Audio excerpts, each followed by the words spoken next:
Yo, what up, stream? We're back. We're back. All right, we're going.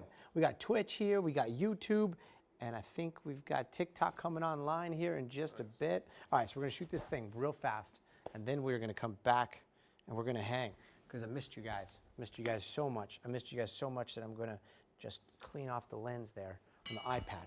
Hi, how are ya? Monkey Beast, great to see you. SML, how are you? Big Irish, hello. LKP, what up, Brian? Let's go. All right, let's go. There we go. 5, 4, 3 to animation. Hey, welcome back, and time now for the future of everything. You know how we keep talking about whether robots are going to be good at doing housework someday? Well, even weirder than that is how they're going to learn how to actually do it. That's where NBC's Vicky Nguyen is going to give us an inside look. All right, 2.5. Strap on. Why would anyone mount a camera on their head and narrate the basics of folding laundry, cooking dinner, or washing dishes? It's all part of a new push to train robots to do human chores. Last year, digital artist Daryl Udell saw a post on staffing app InstaWork that piqued his curiosity. Help develop robots. Turns out it wasn't that technical. What is the job? What do you have to do? You're getting essentially paid to, as I see it, to kind of like live life. Trainers can make as much as $50 for every hour of footage, depending on their skill level and what they're asked to do.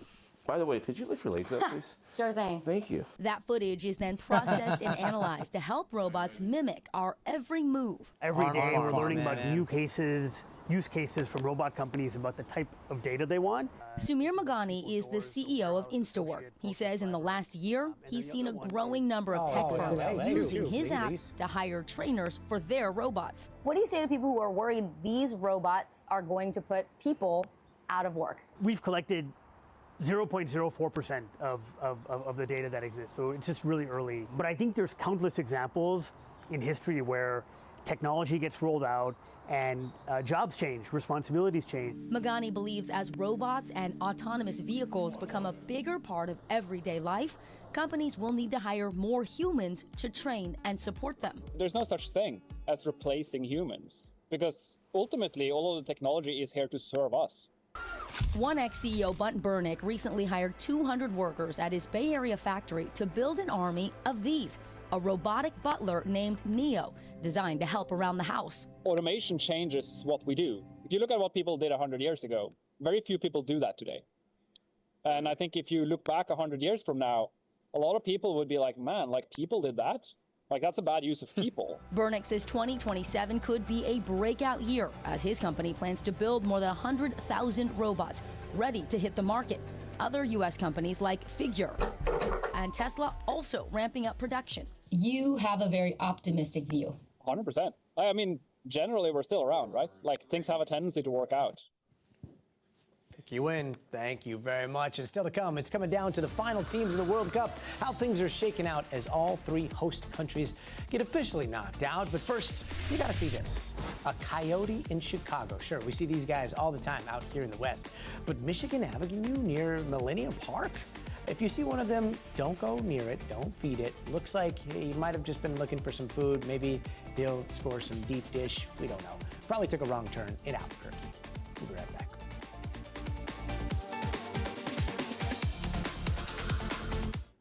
All right, okay, so that was a pre-taped block. The show has not started yet, but if you watch, you'll see that there in just a little bit. 3:15 there? Guys, I haven't seen you in a while. I missed you. We had the man behind the stream. His name is Kevin, and he's a genius. And the problem with genius is that no one else is as smart as you. And so when he left, we couldn't figure out how to stream the stream. So you could only watch it on television. But guess what? He's back, which means that you can watch the news right here on wherever you're watching. TikTok, YouTube, think Twitch today, and You can also watch it on television. But the best part about this particular stream is, number one, we've got this little pre-show thing where if you have questions about what's going on in the news today, we can talk about it before the show starts in 5 and 10 minutes. And two, during commercial breaks, and you have a question, throw it in right here. And I'll be trying to monitor the stream throughout the entire show. So feel free to chat. Feel free to weigh in. Hot takes appreciated. Just be nice to each other. Keep it cordial. Again, like the same thing with my kids. A lot of times they're like fighting with each other, and I just come in and they're like, but yeah, what? And I'm just like, I'm just here to observe, to see if you guys can work things out together, because I believe in you. I believe in the goodness of your tiny little souls. Just love each other. Figure it out. That's what I'm hoping happens on the stream. Probably very naive, but who knows? Anyway, let's see. Where's Mitch? Aviator, thank you for sharing. Oh, thanks so much. Watch anytime. Let's see. James. What's up, James? Haven't seen you in a while. Where's Mitch? Mitch, which Mitch? Which Mitch are you talking about? Stop messing with AI, please. I did see Terminator, and I did not like the way it turned out. Big Irish. I don't know, buy it. Gonna put thousands, millions of people out of work. My adult son makes extra money washing dishes. Is he doing this arm farm thing? Which again, like it's a weird thing, but here on the West Coast and abroad, people are getting paid to throw GoPros or throw phones on their head and show robots how to do stuff. It's pretty wild. Just wait till they start selling that footage to other companies you've never heard of. Another wonderful, wonderful thing that you don't think of when you first see this stuff. But yeah, where does that video go? Who has a right to all of it? Privacy concerns, there's a lot of stuff. Isabella, thank you for sharing the stream. Let's see. Where's Lisa? Where's Lisa? Let's see. Let's find her. Oh, there she is. Oh, yo, that turn. She's like, oh, did somebody call? That's Lisa. Hi, Lise. How's it going? I've been practicing that. You're just like, it's going to happen. It's going to happen. Oh, hi. Oh, What are hi. you guys doing there? I didn't Oh see my you God, I there. didn't see you. Oh, my gosh. We missed you SNL was guys. very worried. I know, right? It's not the same. The show is not the same without the stream. And Monkey Beast says that Lisa is the genius. That is so true. That's So way true. too kind. Let's see. All right. So if you guys, oh, you okay? Yeah. Aw. He is fixing the cords down there. Let's see. To people behind the AI, that's a danger. Well, let's hope that the people that are trying to get the alignment right are nice. AI can be trained to be empathetic, kind, and friendly. Yes, I hope that they are.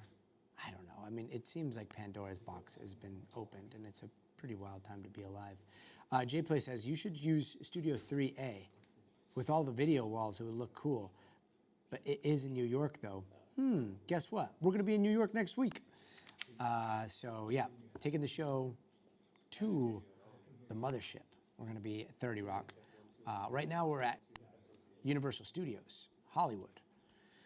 My community is back. Aw, Campbell Corn Lab. You know it. We're here. Okay, so if you guys are just tuning in for the first time and you don't know what everybody's talking about because we weren't here yesterday, this is Stay Tuned Now. We are a program on NBC News, and we do the news for an hour long.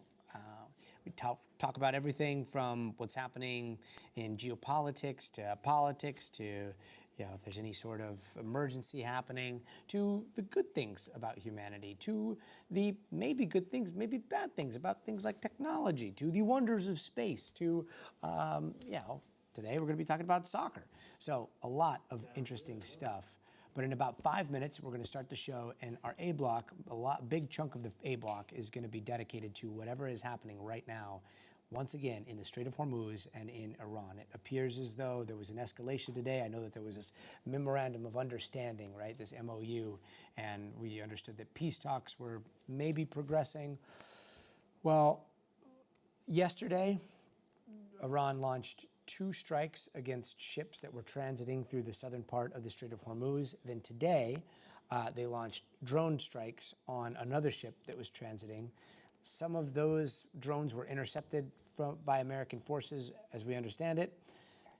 President right now is in Turkey meeting with NATO leaders, and all of a sudden tonight, the United States is looking like it's firing back pretty hard. So we're starting to see video come in from across Iran, and it looks like U.S. forces are hitting Iran in retaliation for these strikes. And what does that mean for the MOU? What does that mean for peace talks? Are things going to escalate? Why did this happen? Why did Iran strike? We don't know, but we've got a bunch of experts that we're going to be talking to. Courtney Kuby, we're going to be talking to Garrett Haake, who is out in Turkey with the president. So we'll see. We'll see how that goes. But yeah, let's see. What else is going on? Do you guys have any questions about any of that stuff? I saw your election up on NBC News Now. Oh, did you watch the election coverage? Yeah, lots of primary nights. Thank you for sharing. It's nice to be heard. Wait, let me go back to what you said. Training the robots, help train the robots. Yes, it does. All across the board, Big Irish. What industry do you work in? I feel that way here in the news. Oh, Suzanne, my foot is reconstituting itself, is what they say. The tendons and the ligaments are still painful.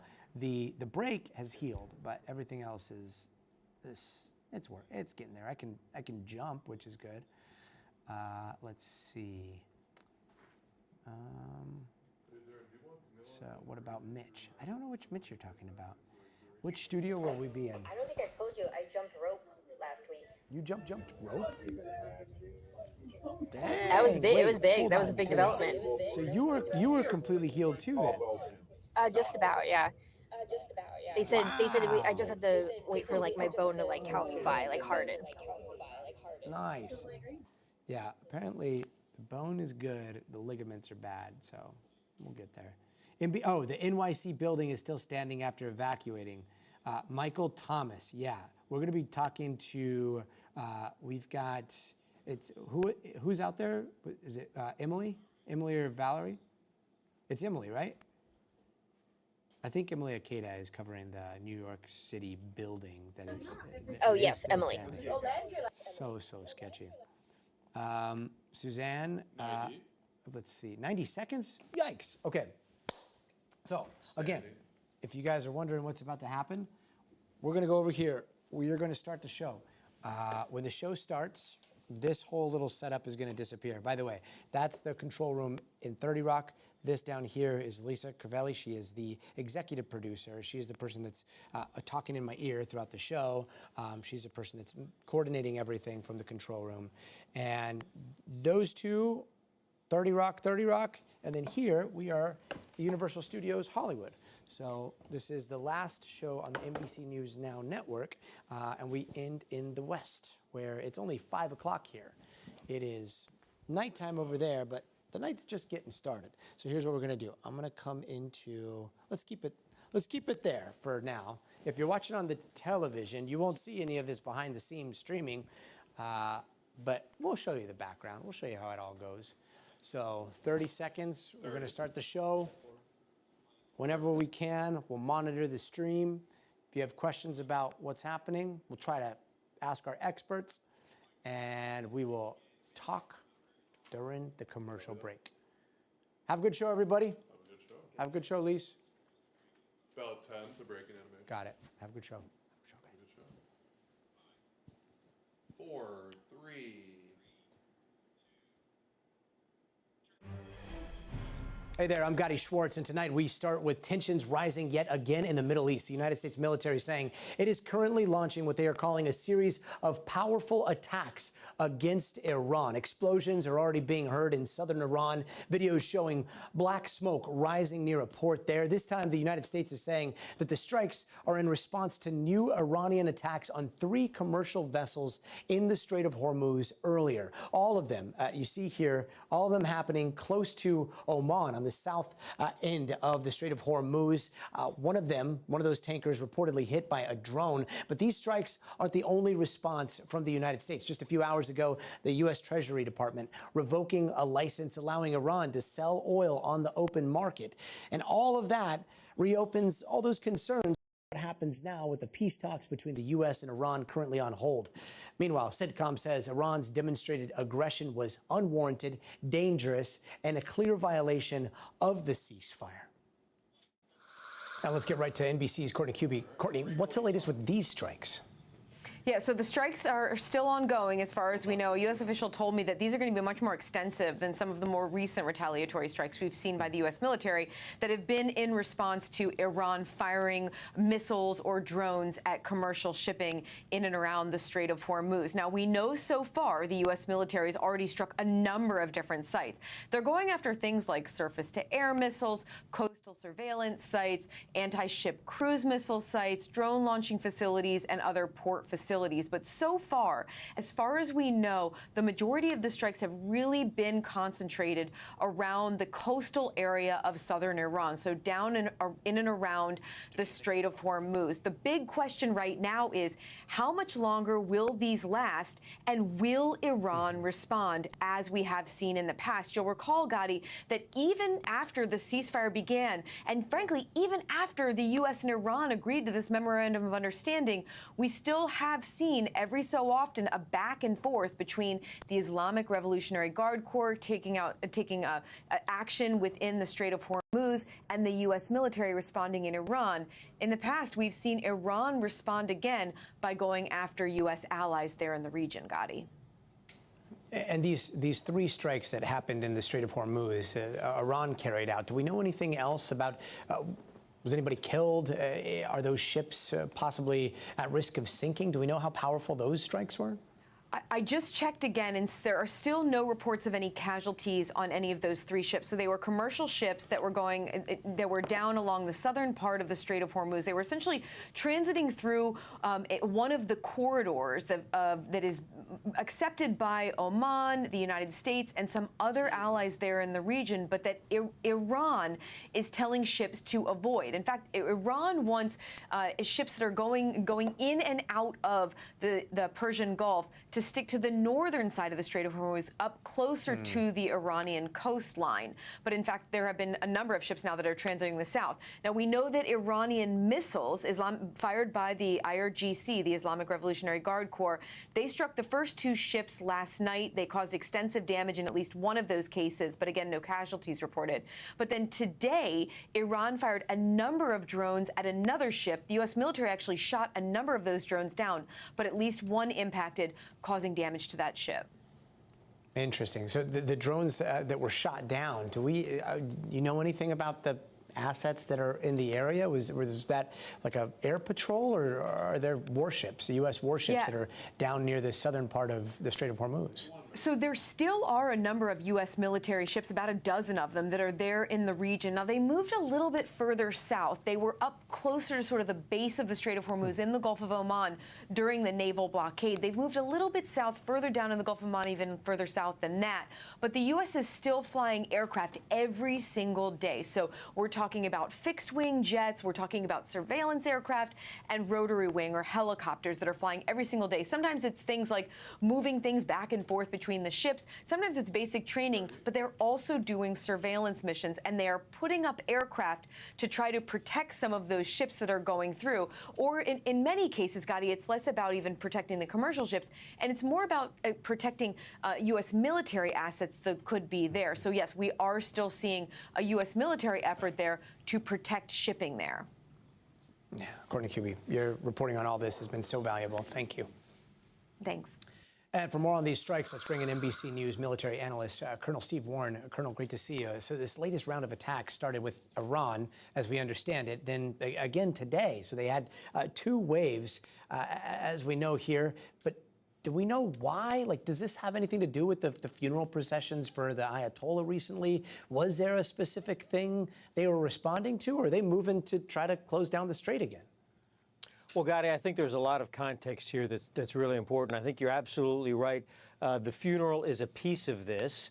A second piece of this, of course, is that there was a NATO summit that began this week as well. So I think domestically, the Iranians want to tell their people, hey, we're getting some revenge for the Ayatollah being killed, and this on the occasion of his funeral. Internationally, I think the Iranians are trying to signal to the Western world that they are still capable, that they're still in this fight. And as Courtney very clearly described, the Iranians are also sending a message to commercial shipping that says, hey, we want you to go through the shipping lane that we have established close to our shoreline. We do not want you to sail your ships through the shipping lane that the United States supports closer to the Yemeni shoreline. So there's a lot going on here. The Iranians trying to prove that they're still part of this.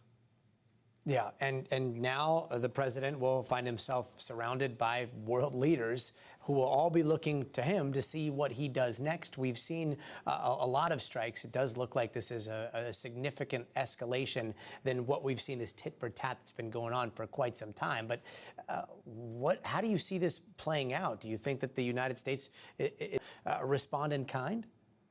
Sure. So, yeah, Gadi, we have, as you've mentioned, we've seen this several times, and it's almost become like a dance where everyone knows the steps. The Iranians violate the ceasefire. The U.S. responds by striking some radar sites or some drone launch sites. What we've seen already is that the United States has introduced its own. We've introduced our own asymmetric component. Everyone talks about the Iranians being asymmetric. Well, when we've revoked that waiver allowing the Iranians to sell oil, we have shown it's really kind of a horizontal escalation.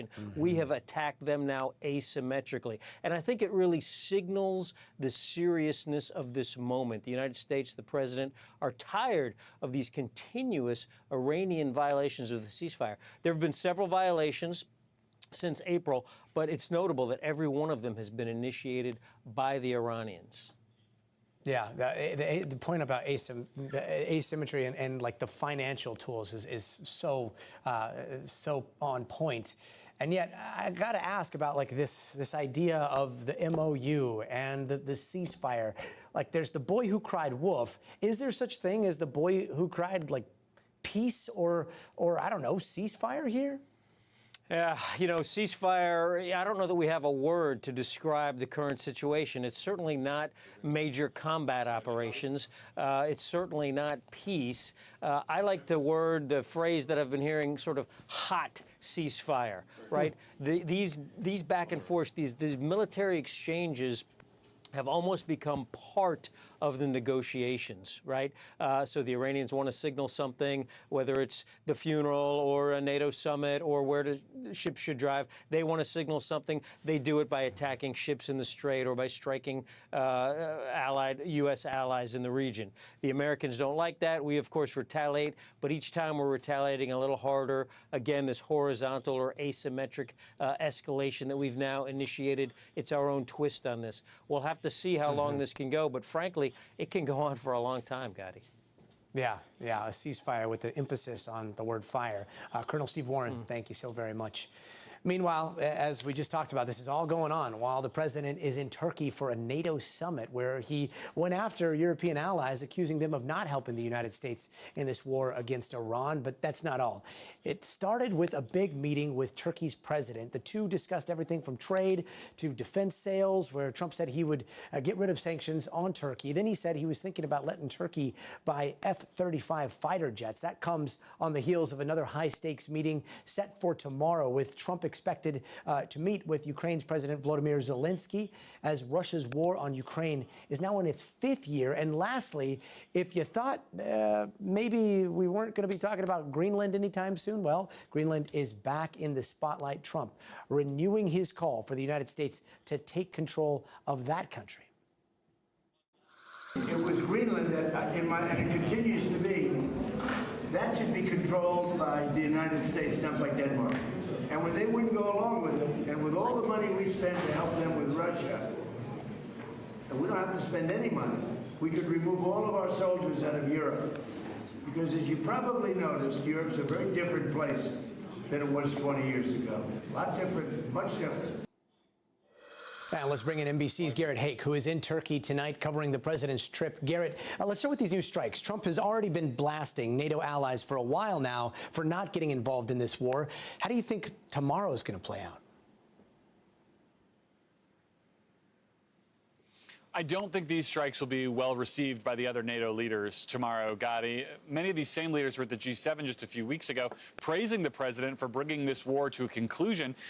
They didn't like the way it was started. They didn't like the way it was conducted. They didn't like the effects it had had on their energy markets. And they didn't like the way that it had taken the spotlight and the focus away from the war in Ukraine, the war that is on their doorsteps, where they wanted more U.S. focus and more U.S. munitions to be going instead of to the Persian Gulf. Now all of that is apparently possibly out the window. We don't know how far this escalation will go, but it does seem to be larger than what we have seen in the past.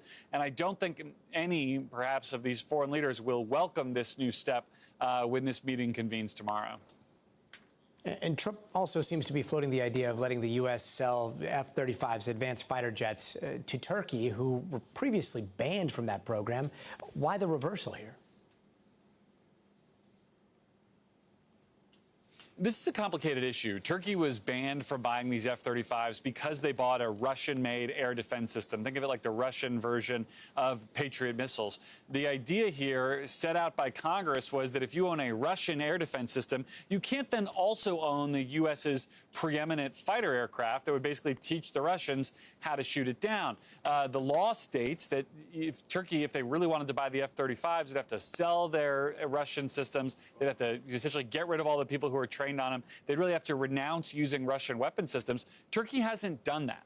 But the president wants to reward Turkey for being, in his view, a very good ally in the war with Iran. He may also want to tweak Israel, who's been one of the most outspoken opponents of Turkey getting these kind of advanced weapons, which would put them on par with the Israeli Air Force in the same region.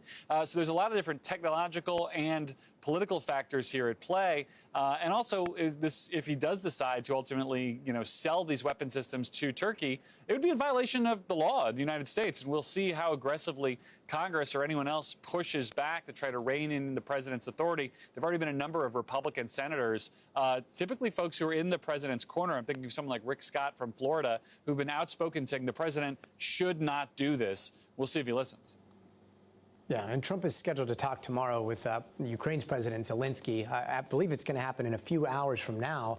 That is so important, especially considering why NATO was formed in the first place, right? What can we expect from that?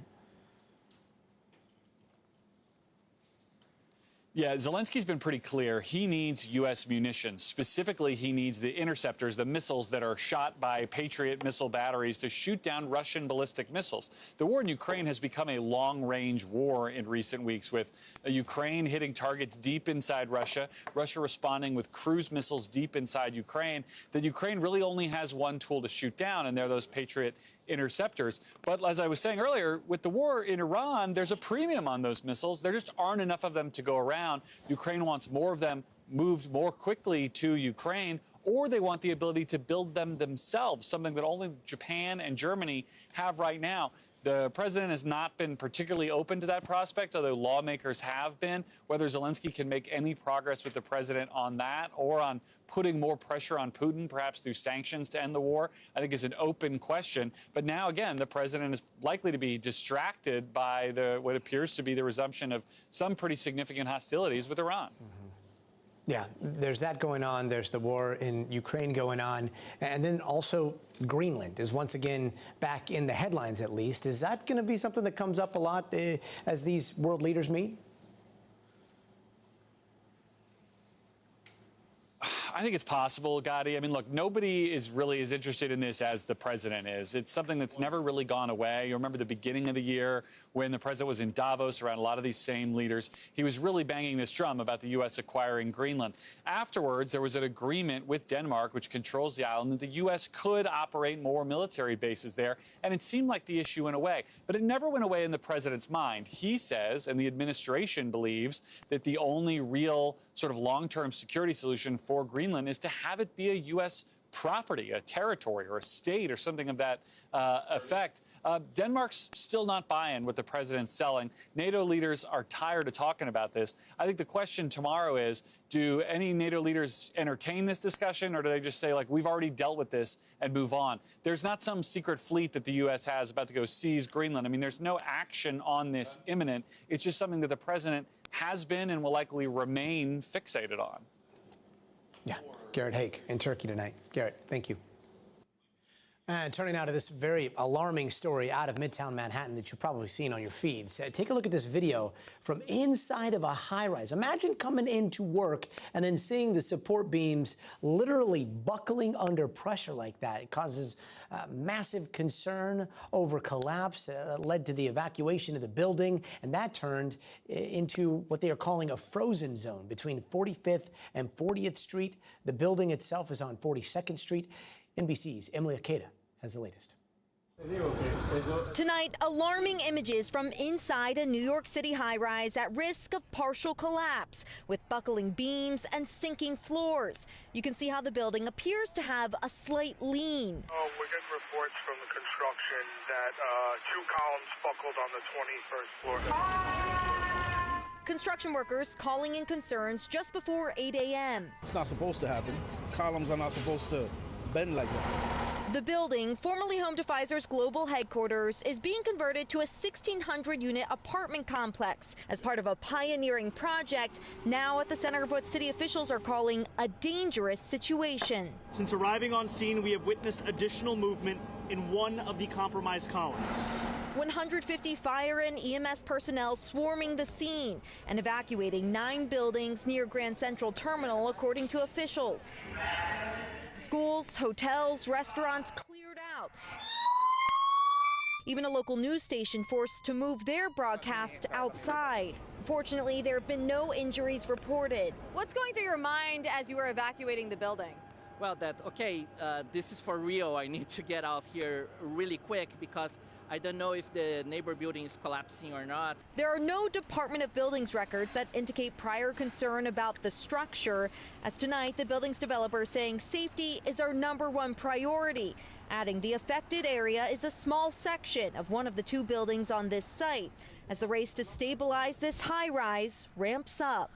So, Gotti, you can see we're just about a little over a block away from that high-rise where inspection crews have been able to go floor by floor inspecting and assessing the damage. Fortunately, there hasn't been any further movement to the building, which means that crews have been able to begin those emergency stabilization efforts that officials say will likely go into the night and even possibly the coming days, Gotti. Yeah, a lot of nervousness ahead. Emily, thank you. And we're following the ongoing fallout over the sexual assault allegations against Maine's Democratic Senator, or Senate candidate, Graham Plattner. Now, today, a source familiar with Plattner's thinking tells NBC News that he is still undecided about whether to drop out of the race, but his support in Congress has virtually evaporated. His closest allies, Senators Bernie Sanders, Elizabeth Warren, now withdrawing their endorsements and urging him to quit. This comes after his former girlfriend, Jenny Rassicot, spoke to Politico and CNN, alleging that Plattner raped her back in 2021. Plattner denied the allegations in a video posted on X yesterday, but acknowledged its gravity and political implications. The accusation comes nearly a month after he won the Democratic primary, despite other controversies surrounding him. And joining us now is Chief Washington Correspondent for Puck, Leanne Caldwell. Leanne, great to see you.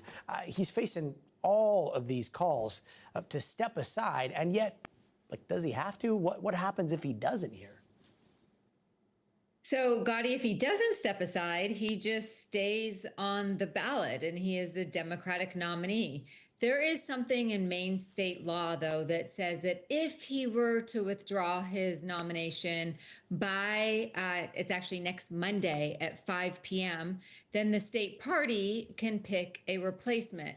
But the thing is that Plattner has not yet decided to step down, despite the fact that his support has completely collapsed. He has lost the endorsements of his biggest supporters, including Bernie Sanders, like you mentioned, Zoran Mamdani in New York City as well, some big high-profile progressives. But he's not stepping down just yet. I'm told by 2 Democratic sources that The reason he hasn't stepped down yet is he's trying to negotiate who his successor would be. Now, he thinks that he has created a progressive movement in Maine. He wants that progressive movement to continue. And so, but national Democrats are beside themselves at this fact. The fact that he, a super flawed candidate and allegedly human being, is trying to dictate the terms of his exit from the race. And so there's more controversy, and he's sticking in the race for now, even though no one really thinks it's going to last too much longer. Gotti. So Leanne, like, who could replace him, and how exactly does that process play out? Because I got to say, like, if he's replaced, doesn't that, I don't know, fly in the face of the whole point of having a primary? Yes and no. I mean, his support has been, sinking since, even in Maine, since these allegations came out. There was a New York Times story about a month ago. There was a New York Times Siena poll last week that showed he was statistically tied with Susan Collins in the state, but that number has softened over time. And so it is a sign that perhaps voters in Maine are ready for someone new. There's a lot of great reporters around the country who are in Maine right now talking to some of these voters. The Maine Democratic Party is interested in someone new as well. Who could replace him? People who, on that screen right there, you had someone named Troy Jackson.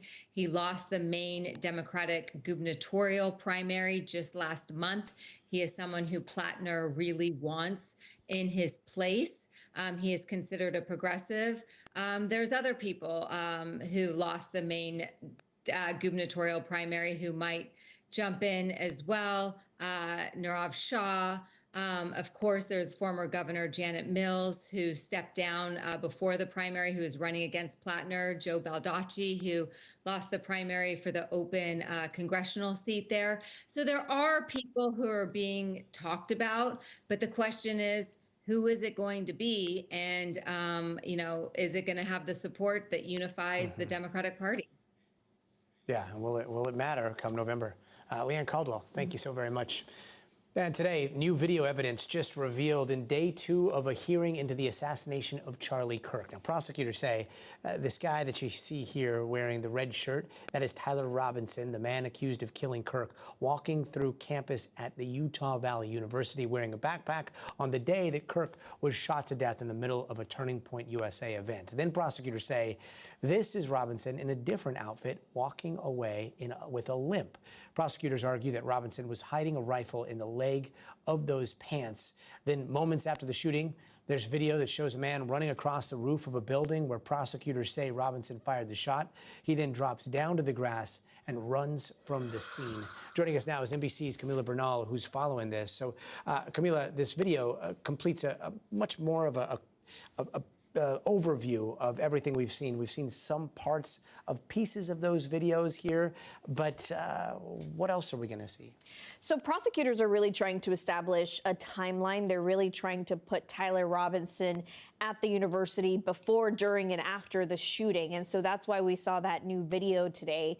They actually said he was coming and going from the university hours before the shooting. He went and got Chick-fil-A.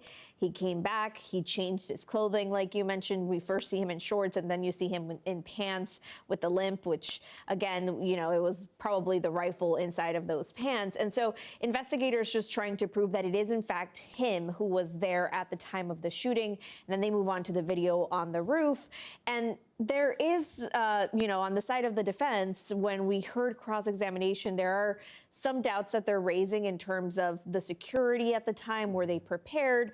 Was it actually him? Because one of the things that defense was raising was they didn't know it was Tyler Robinson until he turned himself in. So they said, yeah, we had a suspect, but we didn't have him identified as a person. So they're trying to put the person of Tyler Robinson at the shooting. And they'll likely succeed at that. Interesting. And just to level set here, this is not the trial. Like, a jury has not been sat. This is all leading up to that, right? Correct. The judge first has to decide whether or not we move on to a trial. Once the judge makes that decision, then he would enter a plea, because he's yet to enter a plea.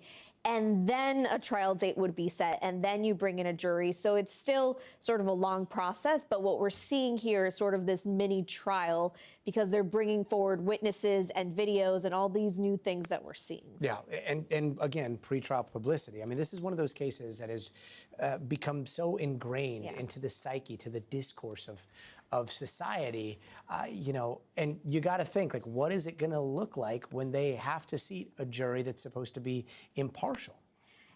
You know, the defense argues that it's not going to be easy, and that's a huge argument for them in terms of allowing some of the videos, some of the things that they're trying to get in. For example, today they wanted to get in a document that showed Charlie Kirk's beliefs. It was from Turning Point USA. And the defense was saying, no, don't bring this document in because that doesn't show his state of mind. But the prosecution is saying the motive here was the differences in opinions in terms of Charlie Kirk and Tyler Robinson. And they even said, you know, there's this roommate who he had this romantic relationship with, who has been described as transgender. And today, actually, we heard the prosecution come forward and say, actually, when they found the rifle, it was wrapped up in a towel.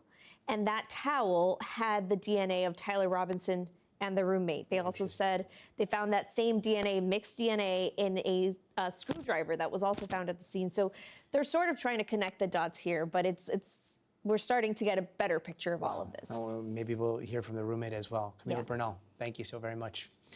Don't go anywhere. Coming up next, as Cuba deals with another blackout crisis, one of Raul Castro's grandsons says he's ready to talk with President Trump about the island's future. Plus, what we're learning about the bomb attack near a hotel where French President Emmanuel Macron was staying in Syria.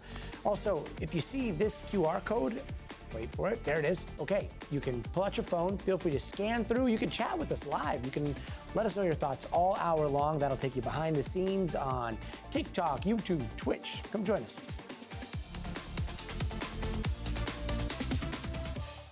Claire, 2 minutes. Thank you so much. Thank you. Is the roommate going to testify? I think they're not going to have him or her. I'm not sure What the status is? They call him a he, but I think he may identify as a she. Got it. I think they're going to play audio. Okay. Pre-recorded. Got it. Okay. Thanks, Camila.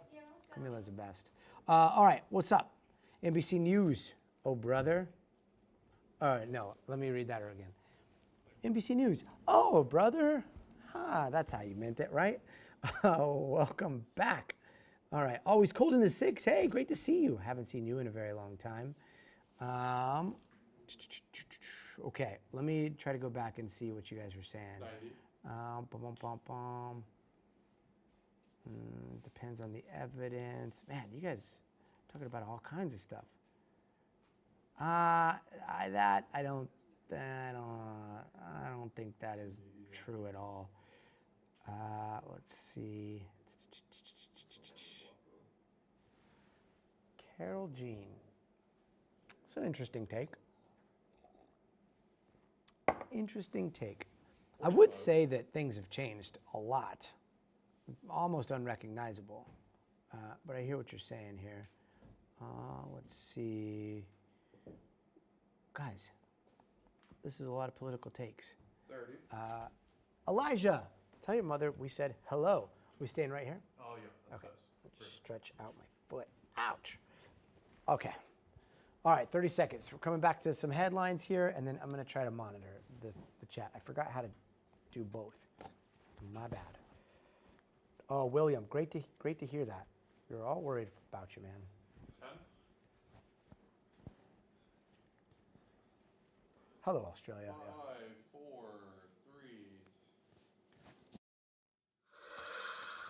3. Hey, welcome back. Here are some of the other headlines we are watching tonight. 2 bombs went off outside the hotel where French President Emmanuel Macron is staying during his visit to Syria. Now, the French palace says Macron was safe and will continue his visit. Syrian state TV says 18 people were hurt, but no confirmed deaths. No one has claimed responsibility yet. And the Ukrainian woman suspected of a bombing in Monaco has been found dead. Her body was found buried in a Kiev forest with a gunshot wound to the head. 2 people, including a Ukrainian military intelligence officer, have been charged with her murder. And in Oregon, police released the names of 8 men accused of starting a fire sparked by fireworks on the 4th of July. All 8 of them are 21, and they are facing reckless burning charges. Police say a neighbor had video of the guys starting that fire.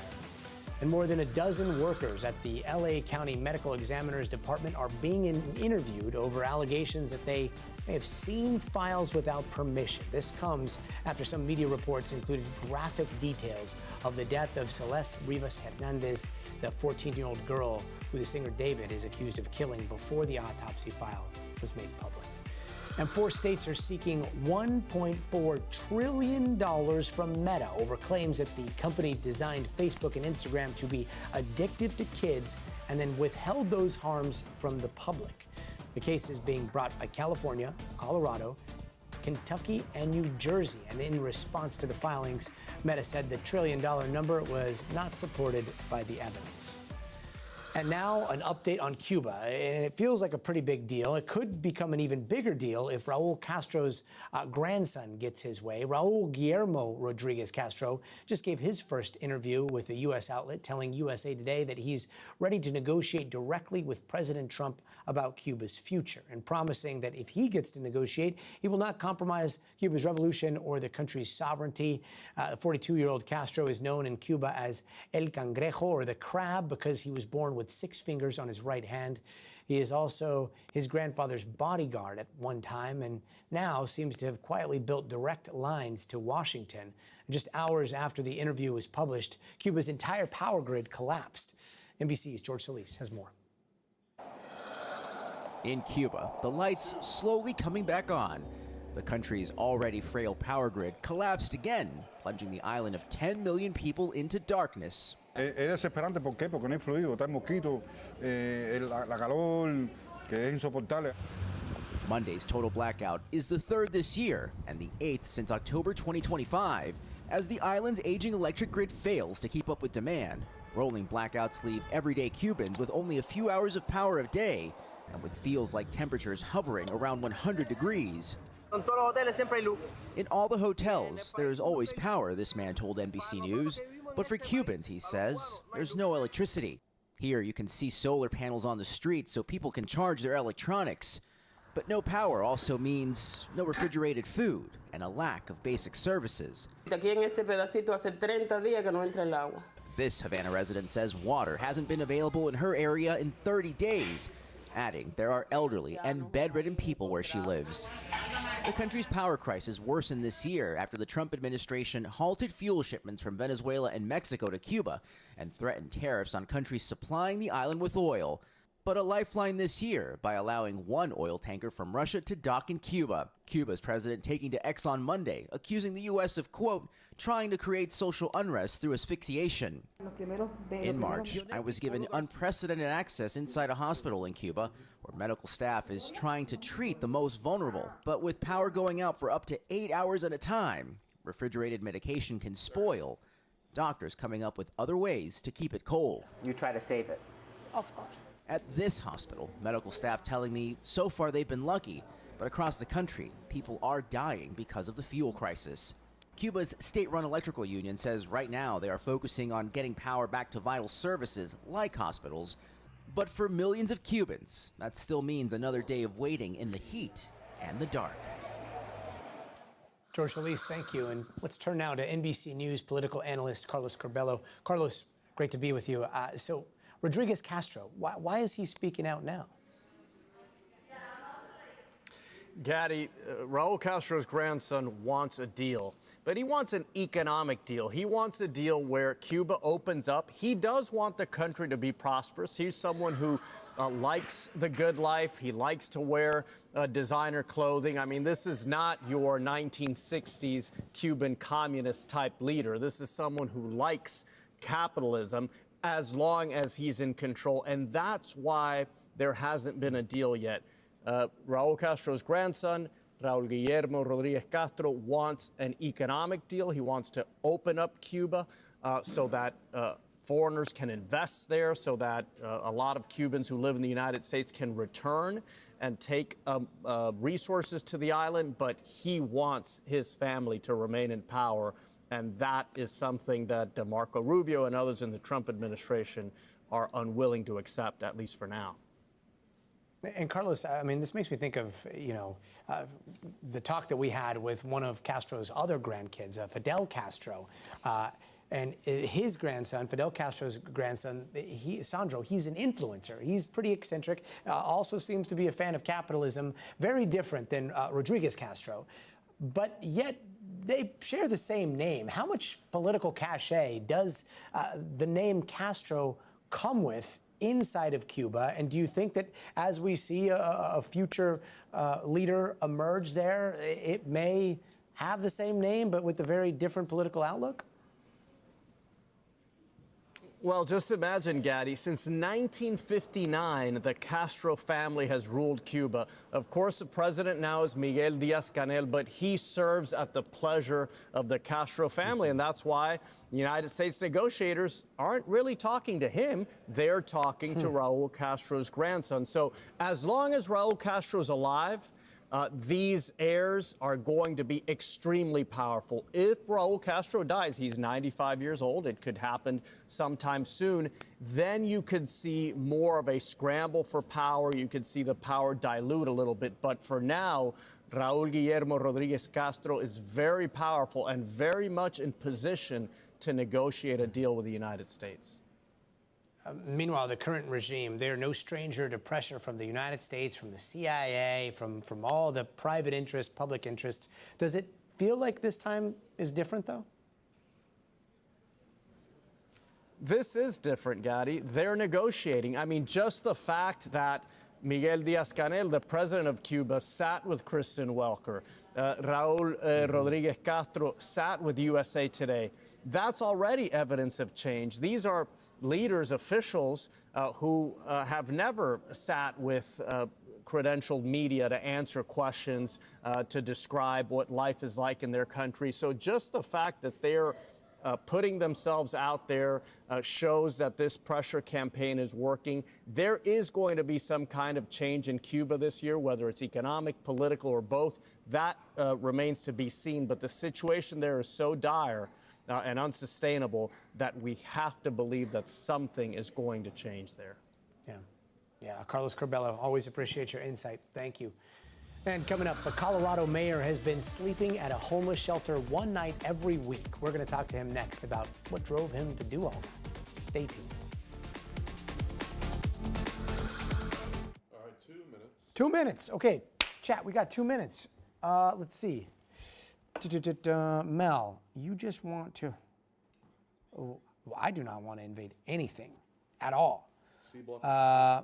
What do Cubans want? Isabella, that is a very good question. Depends on which Cubans you talk to. Depends on if you talk to Cubans in Cuba. Depends on if you talk to Cubans here in the United States.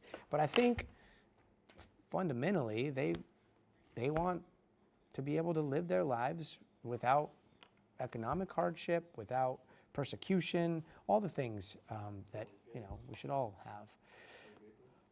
Which studio will I be in when I'm in New York? I don't know. Whichever one they give us. I'm not picky. I'll take anything. Yes, Mel, I think you're absolutely right about that. As do all free countries. I have an answer to that.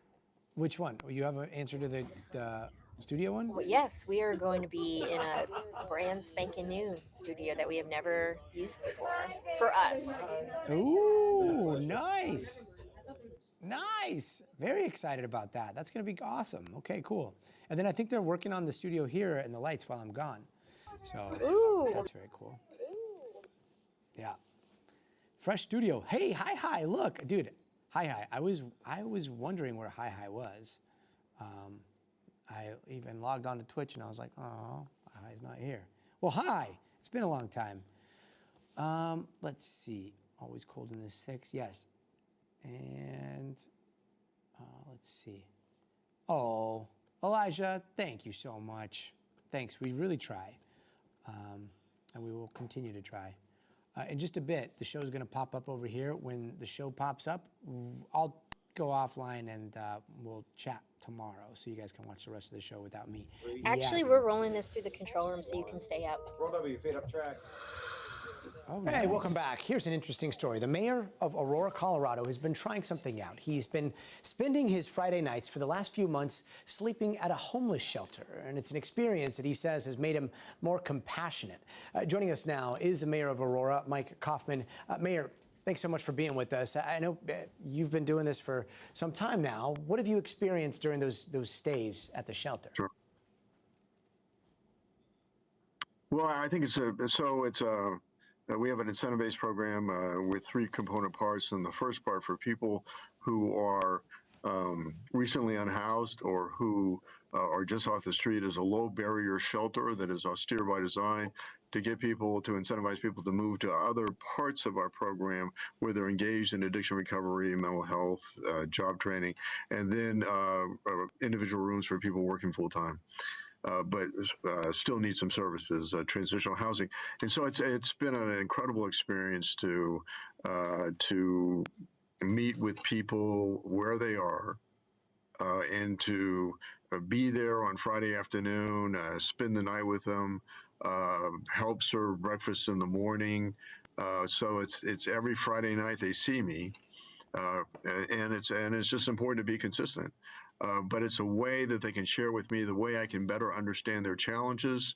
And it's also about leadership. I come from a military background, never order anybody to do something that you yourself would not do. So it's important to be there with them, and they're my constituents too. Yeah, I wonder logistically. I mean, you're the mayor. You get there.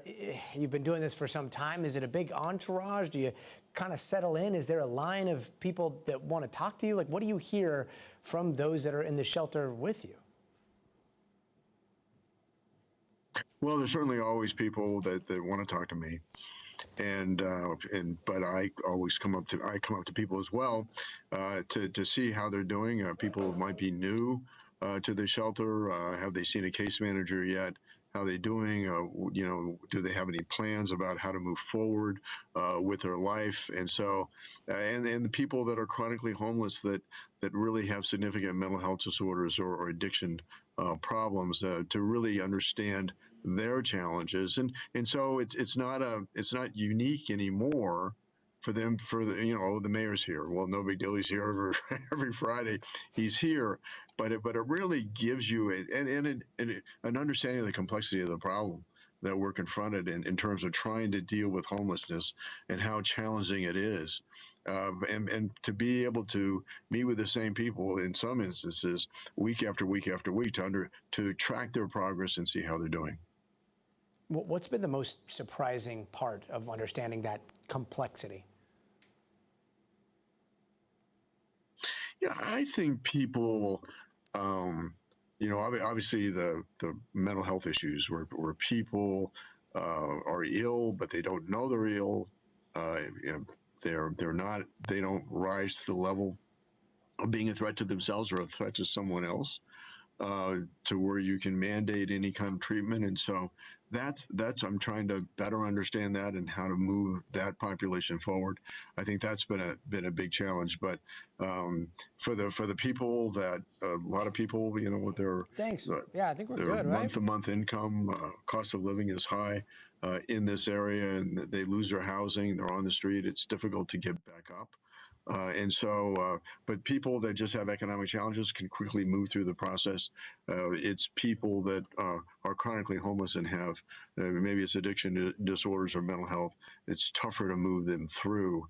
And it's understanding how best to do that and how best to work with partners outside of the shelter that can help them. And so, but it's great being there and being able to see certainly new people coming in, but also the people that have been there week after week and seeing, hey, what progress did you make? How'd the week go for you? And so that's just, it's been an incredible experience. It's been a humbling experience. I mean, to be with people that don't have anything, it changes your perspective. And it's not that you're looking at them from the outside, that you're in the inside with them. I think in that picture, I was wearing construction earphones, but they were so uncomfortable. Now I've adjusted to just having normal earplugs, but it can be very noisy, and they allow dogs, and so they sometimes bark at night. So it's a challenge, but this is a challenge that they face. And so it's great to have a mayor with them that understands what their day-to-day challenges are for the people you're trying to help. Yeah, and as you just mentioned, I mean, every Friday you're there, but then it's their reality. You are able to go back to your home. I mean, some are seeing this and they're commending you for bringing awareness and for actually seeing the complexity up close. Others are seeing this as performative. How do you respond? Well, I wish they would do it, and they wouldn't think it's performative. If they were there sleeping on a cot, with me week after week. But I think it's important to do that. I mean, if they want to leave from, from being on a couch, in a comfortable setting, I think that's fine. I believe in leading from the front, and this is an important component part of that. But I commend anybody that's trying to understand the challenges of homelessness. And yes, I'm very grateful for what I have. And I realize that every morning, Saturday morning, when I leave the shelter, after serving breakfast, what I do have, and I appreciate that. But I also gain an appreciation for the challenges that these people have. And I hope that more elected officials and policymakers go out of their way to experience what these people are experiencing as best they can and get closer to where the problem is. Yeah, big difference between words and actions. Thank you for reminding us of that. Mayor Mike Kaufman, thanks again. And coming up in the future of everything, a look at how more companies are getting into the business of household robots and teaching them to do chores. That's next.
Hey, welcome back, and time now for the future of everything. You know how we keep talking about whether robots are going to be good at doing housework someday? Well, even weirder than that is how they're going to learn how to actually do it. That's where NBC's Vicky Nguyen is going to give us an inside look. Starting recording. Now let's put the strap on. Why would anyone mount a camera on their head and narrate the basics of folding laundry, cooking dinner, or washing dishes? It's all part of a new push to train robots to do human chores. Last year, digital artist Daryl Udell saw a post on staffing app InstaWork that piqued his curiosity. Help develop robots. Turns out it wasn't that technical. What is the job? What do you have to do? You're getting essentially paid to, as I see it, to kind of like live life. Trainers can make as much as $50 for every hour of footage, depending on their skill level and what they're asked to do. By the way, could you lift your legs up, please? Sure thing. Thank you. That footage is then processed and analyzed to help robots mimic our every move. Every day we're learning about new cases, use cases from robot companies about the type of data they want. Sumir Magani is the CEO of Instawork. He says in the last year, he's seen a growing number of tech firms using his app to hire trainers for their robots. What do you say to people who are worried these robots are going to put people out of work? We've collected 0.04% of the data that exists, so it's just really early. But I think there's countless examples in history where technology gets rolled out and jobs change, responsibilities change. Magani believes as robots and autonomous vehicles become a bigger part of everyday life, companies will need to hire more humans to train and support them. There's no such thing as replacing humans, because ultimately all of the technology is here to serve us. One ex-CEO, Bunt Burnick, recently hired 200 workers at his Bay Area factory to build an army of these, a robotic butler named Neo, designed to help around the house. Automation changes what we do. If you look at what people did 100 years ago, very few people do that today. And I think if you look back 100 years from now, a lot of people would be like, man, like people did that? Like that's a bad use of people. Burnick says 2027 could be a breakout year as his company plans to build more than 100,000 robots ready to hit the market. Other U.S. companies like Figure and Tesla also ramping up production. You have a very optimistic view. 100%. I mean, generally we're still around, right? Like things have a tendency to work out. You win. Thank you very much. And still to come, it's coming down to the final teams of the World Cup, how things are shaking out as all three host countries get officially knocked out. But first, you got to see this. A coyote in Chicago. Sure, we see these guys all the time out here in the West. But Michigan Avenue near Millennium Park? If you see one of them, don't go near it. Don't feed it. Looks like he might have just been looking for some food. Maybe he'll score some deep dish. We don't know. Probably took a wrong turn in Albuquerque. We'll be right back.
And finally tonight, we are down to the final 8 teams as the World Cup stretches into its final 2 weeks. Last night, Yeah, we got to talk about this. Team USA was the final host country to be knocked out of the tournament, 4-1 to Belgium, even after that little red card controversy. But on the bright side, it was the furthest the U.S. has gone in the tournament since way back in 2002. But all eyes today were on that phenomenal Argentina-Egypt game that got very, very messy and became quite the astounding comeback in the last 13 minutes. Switzerland also getting by Colombia in a tense penalty shootout, punching their ticket to the quarterfinals. Let's bring in Jesse Kirsch, who's been following all of today's action. So, Jesse, I don't know if you saw what I did there, but I said it got messy because, you know, it was messy, but also messy like this. And then, now I get it. Right? But also messy. I'm applauding you from Miami. Yeah, everybody is just groaning and turning off the TV right now. But seriously, like, that was a nail-biter of a game and kind of unexpected. I didn't expect it to get that crazy that late. Yeah, I mean, just for context, when we think about the France-Paraguay game from days ago, that was a game with all of one goal, 1-0. That was the final score that France won by. And we're looking at 3 goals by Argentina in less than 15 minutes. And at the center of a lot of that was, once again, the man considered to be the greatest ever by so many, Lionel Messi. It is important to note, though, Gotti, early on in the game, he missed a penalty kick, okay? So, you know, this could have been 4-2, or they may not have had to work as hard down the stretch. Exactly. There's another way this got messy, just to keep it going. Egypt, there was some criticism about the refereeing because early on, another goal by Egypt was pulled back. The referee saying, upon looking at a review, that there was a foul against Argentina. But then later in the game, that third goal from Argentina, which put them over the top and won the game, there were some questions about if there should have been a foul called on Argentina, giving a penalty kick to Egypt. So a lot of debate is going to keep raging. This is hardly the first time, as we know, in the last 48 hours, let alone during the tournament, that the refereeing decisions are coming under scrutiny. But it's hard to argue, regardless of how this played out, that Lionel Messi at 39 years old continues to be from another planet. That is one of the terms that we hear again and again. He's just an unbelievable athlete. Beast. And I mean, there's something about when he's touching that ball, it just goes in. Now, speaking of another kind of messy, what happened with, like, U.S. and Belgium? That it wasn't even just a 1 or a 2 or, like, what? Are we good or not? Yeah. So here's the thing to keep in mind, Gotti. When you're a host nation, you basically get a higher seeding for the group stage. So the U.S.'s slate of opponents in the opening round skewed weaker than it would have in a tournament when we were not the co-hosts here in the U.S. So that's something to keep in mind. That said, they played very well in those opening games. They, of course, beat Bosnia and Herzegovina and had to play quite a bit of time down a man because of Falarin Balogun's red card. I've seen writing about this. People are going to criticize one way or the other. Make no mistake, quite a talented U.S. squad. There are quite a few players who are playing in some of the biggest leagues in countries that are seen as the more competitive places to play when they're playing professionally for their clubs. So I think, and simply put, yes, the U.S. does have a lot of talent. They were the underdogs going into that game. Should it have been 4-1? Probably not. What led to the blowout situation? I don't know. But the thing I'm hoping, as someone who loves this sport, Gotti, is that people do still pick up on this, and it looks like we're seeing that because according to data that we've seen so far from our friends at Telemundo and from Fox, more than 40 million people watched that U.S. match Monday night. It is now seen as the most watched soccer game in U.S. TV history. So that is a positive sign if you're someone who wants people to keep getting into this sport, that people are looking this way. But of course, if you're trying to inspire young kids in this country, you don't want it to end that way. But keep in mind, the U.S. women's national team, right? They've got a World Cup coming up, and then the U.S. men, they're back in 4 years. Hopefully, they got to qualify again. That's always a curveball there too. Story. But Yeah. No, and hopefully out of those 40 million it's a long people, road. Just got to keep working. Yeah, and inspiring the youth, like, hey, you think you can do better? All right, you saw what happened. Get in there. In the next, 4, 8, 16 years, we'll see what happens. Exactly. If you didn't like it, if you don't like how that, yeah, if you don't like how that played out, then practice yourself, and then you can hopefully be out there representing the red, white, and blue down the line. Show the world how it's done. Jesse Kirsch, thank you so much. That's going to do it for us tonight. I'm Gotti Schwartz. We'll see you here tomorrow. But until then, stay tuned to NBC News Now.